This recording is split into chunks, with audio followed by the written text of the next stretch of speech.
see a secret. Drink whatever you want, double fist if you need it. As long as you ain't spilling none of that shit on my sneakers for real. Yeah.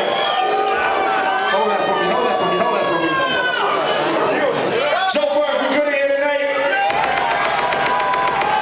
I promise we don't have the time of our lives. I say we, because y'all watching me, but I'm watching y'all. We in this together.